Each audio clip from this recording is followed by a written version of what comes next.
911 call was made on October 2023 from an apartment in Florida at 11:30 p.m.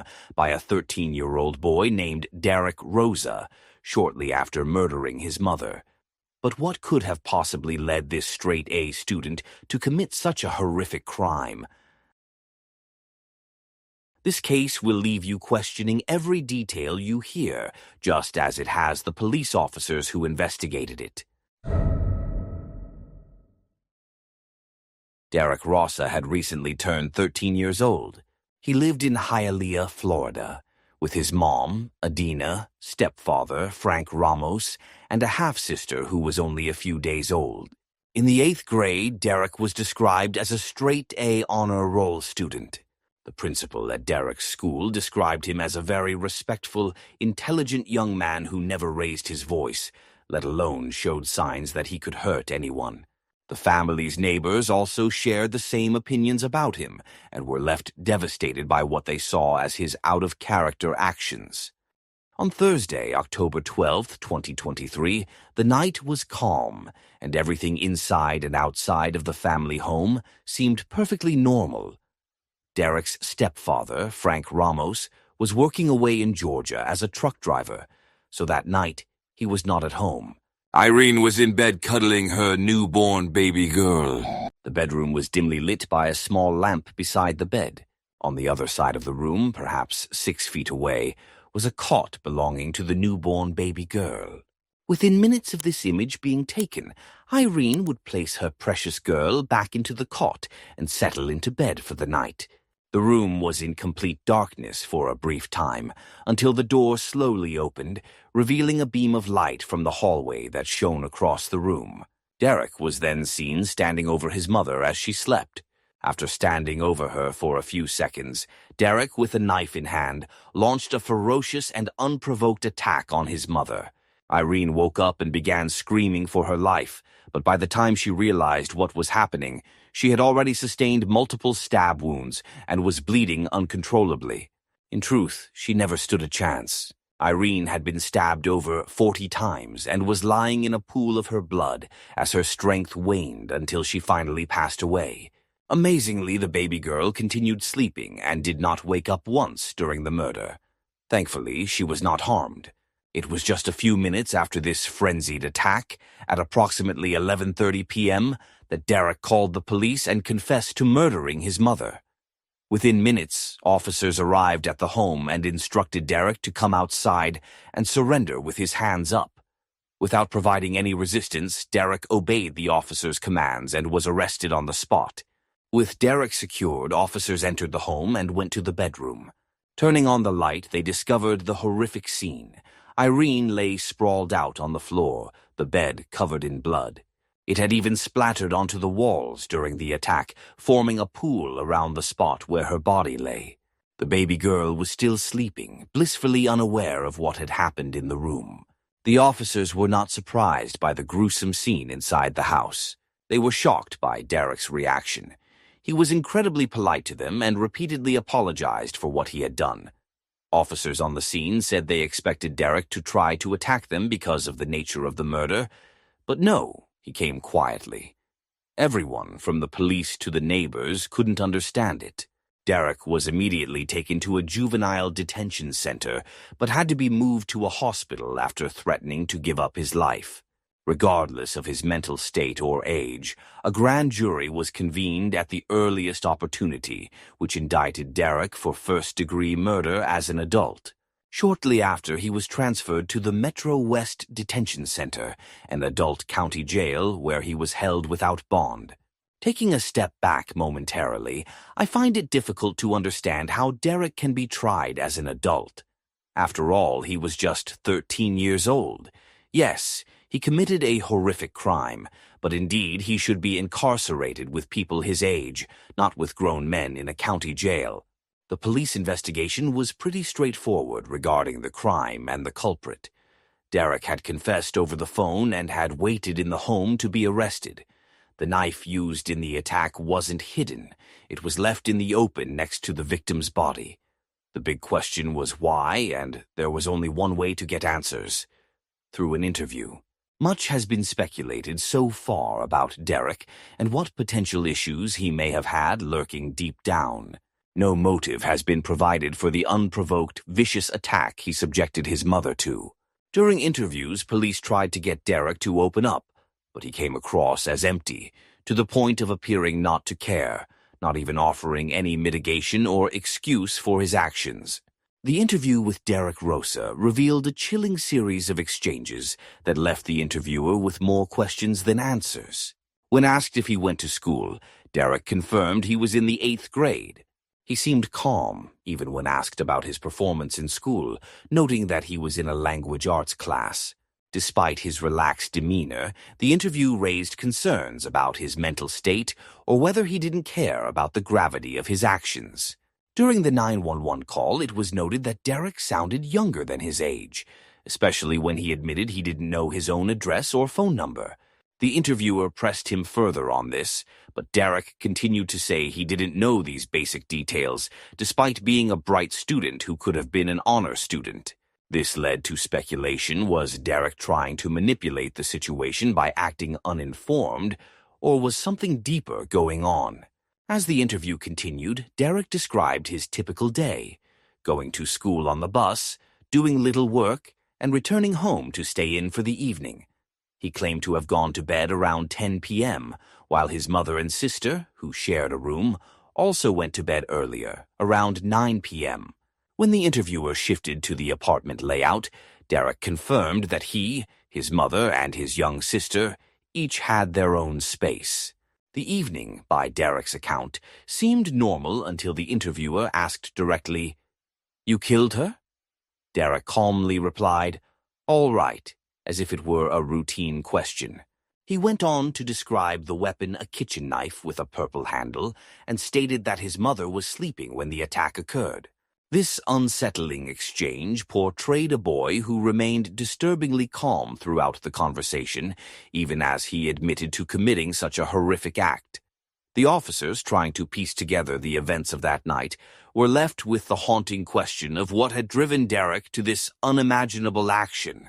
Derek recounted that he went to bed around 10 p.m. but woke up shortly. Calmly and clearly, he explained that he went to the kitchen, took a kitchen knife with a purple handle, and proceeded to his mother's room where she was sleeping and stabbed her to death. The officers employed a specific tactic during the interrogation. Since Derek is only 13, they had to maintain a duty of care toward him as a minor. If they pushed him too hard, he could become frightened or shut down, refusing to speak further. At this point, Derek had not requested legal representation, making it crucial for the officers to gather as much information as possible. Once a lawyer was involved, Derek could be advised to remain silent and answer no comment to subsequent questions. When the interviewer asked what happened after the murder, Derek hesitated but did not outright deny his actions. The conversation shifted to the subject of guns. Derek described 2 firearms, including a Glock 19, which was black, and another gun with a silver slide and a dark bluish handle. He explained how his father, a truck driver, kept the guns and how he found one in the closet. Though he prepared the gun, inserting the magazine, he admitted that he decided not to shoot himself, a decision that would become a significant point later in the investigation. The next part of the interview becomes particularly intriguing, catching the officer's attention. Derek mentioned that after deciding not to shoot himself, he called only one friend. This friend was someone he met through playing video games online. Derek didn't know the friend's real name and instead referred to him as Sweden, spelled with a double E. Outside of gaming, the two would communicate via cell phone, and Derek revealed that they had been in contact since he was 10. This raised suspicions for the officers. Could Sweden be an older individual who had groomed Derek, possibly filling his mind with dangerous thoughts or even encouraging the act of killing a family member? While no definitive conclusions could be drawn then, the possibility couldn't be dismissed. It wouldn't be the first instance of an online acquaintance manipulating a young person into reckless actions. Derek also explained that he sent 3 pictures to Sweden, 2 of his mother lying dead on the floor and 1 of himself. Sweden's reply was simply, "I can't believe it." This led to further questions. Was this a shocked reaction, or was it pride from someone who had successfully coerced Derek into committing the act? The police were now highly interested in tracking down Sweden, though Derek could only say he believed his friend lived in the U.S. As the interview continued, the officer pointed out that Derek was still wearing the same clothes from the night of the murder, now stained with red spots. When asked if the stains were blood, Derek confirmed without hesitation, adding that there was blood on his hands as well. The casual nature with which Derek acknowledged the blood, his own mother's blood, was one of the most chilling moments in the interview. He spoke about it indifferently, as if he were discussing a mud stain on his shirt, rather than the remnants of a horrific act. When the officer asked if Derek's mother woke up during the attack, Derek confirmed that she did, saying that her only reaction was to scream. He provided no further details. The officer then asked why Derek stabbed his mother, but instead of answering, Derek requested a bathroom break. Upon returning, the officers briefly changed the subject, asking Derek about his social media usage to ease the tension. They understood that, despite the gravity of the situation, Derek was still a minor and needed to be handled with care. However, when the question of motive was raised again, Derek stated that he would not answer without a lawyer, forcing the officers to conclude the interview. This chilling exchange left many questions unanswered and reinforced the complexities surrounding Derek's actions and his possible manipulation by an online friend. Following the incident on October 24th, Derek's family and attorney attended court for the plea hearing. Derek was not present. His family pleaded not guilty on his behalf and begged the judge to release him on house arrest because of his age. Surprisingly, family members from both sides testified on his behalf, believing he should not be treated or tried as an adult. The case clearly split public opinion. Some liberal individuals thought that, because of his age, he should be given a second chance, while others believed he had committed a very serious crime and behaved like an adult at the time, so why shouldn't he be treated as one in the justice system? Regardless of the support for Derek, a judge decreed that he would remain behind bars. On November 28th, the case was back in court again, with Derek present alongside his family and attorneys. With house arrest completely out of the question, the defense attorney moved to transfer Derek to a juvenile detention center. Unfortunately for them, this request was refused, but the judge left the issue open, stating that he would seek further constitutional law on the subject. After seeking further legal advice, it was ruled that Derek would be treated as an adult and remain in the county jail.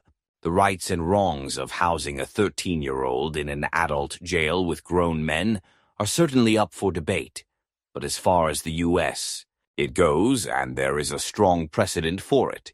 At the turn of the 21st century, 25,000 minors were charged as adults, but by 2019 this had decreased by 80% to just 53,000. The number of minors in adult prisons or county jails peaked at 10,420 in 2008 and then sharply declined to just 2,250 in 2021. Also, in 2021, local jails had custody of 1960 minors, with state and federal adult prisons holding just 290. So, while the numbers are in decline, Derek is far from the only one to be judged by the crime he committed rather than his age. The family was visibly devastated in court.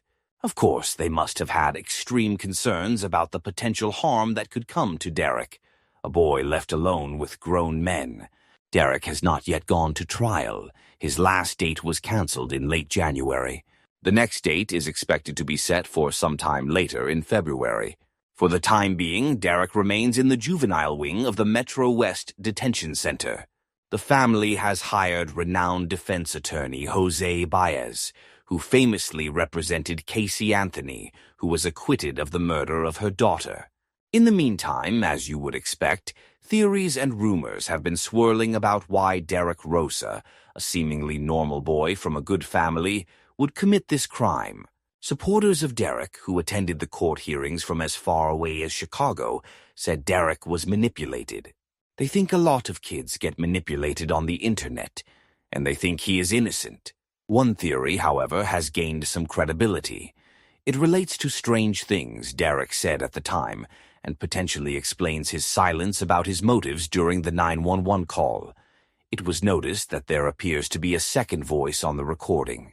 Just as the 911 call handler asks, "Is your mom breathing?" a voice in the background appears to say, "No."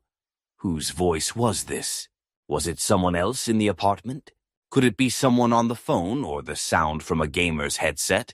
No one can be sure at the moment, but it is hard to deny that a third voice does not belong to Derek or the 911 call agent. Was Derek being coerced? Was he pushed into committing this murder? These are all questions that need answering. Also on the 911 call, Derek asked the handler if it was terrible of him to send photos to his friend. This could have been when Derek realized he had made a colossal mistake. When describing the gun in the home, Derek talked about giving up his life, but then, as we mentioned earlier, he said he didn't want to, an odd choice of words. If he had said, "I got scared," or "I couldn't do it," it might have made more sense. Taking to give up his life must be terrifying, and to a certain degree it takes courage to do it. Derek said, "I didn't want to." Has this young man been groomed and talked into killing his mom and then giving up his life? His words suggest there is much more to this story than meets the eye. Why send photos of his deceased mom and himself? Was this to prove that he had committed the crime as instructed or coerced to do? If Derek was groomed from age 10, possibly by his friend Sweden, whom no one has met, it is possible that Derek is too scared to come clean about why he murdered out of fear of reprisals.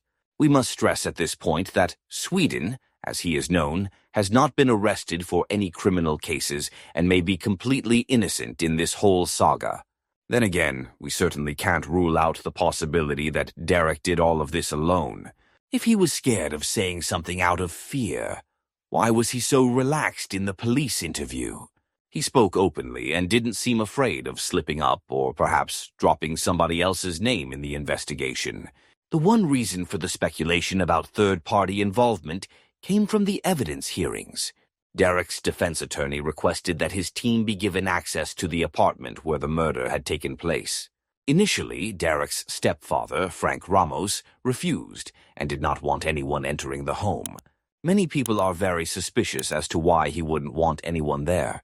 Of course, it was a traumatic experience for him, but surely he would want all the facts to come to light.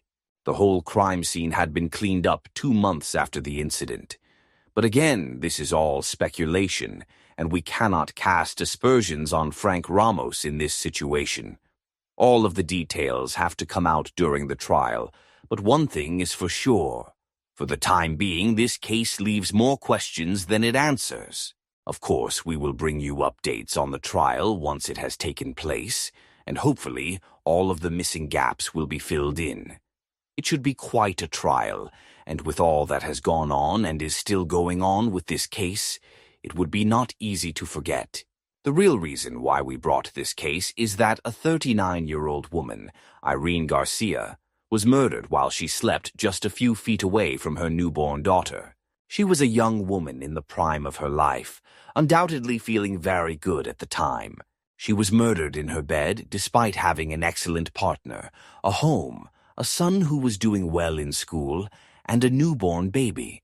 Thanks to the as-yet unexplained actions of her brother, a very young girl will now grow up without her mother. The only slim silver lining is that she did not wake up during her mother's final moments in this world. Frank Ramos will now be left to raise his little girl alone, while still mourning the loss of his wife. Hopefully, his daughter will grow up to resemble her beautiful mother. We want to extend our very best wishes to all of the family and friends as they navigate through the grieving process. Rest in peace, Irene Garcia.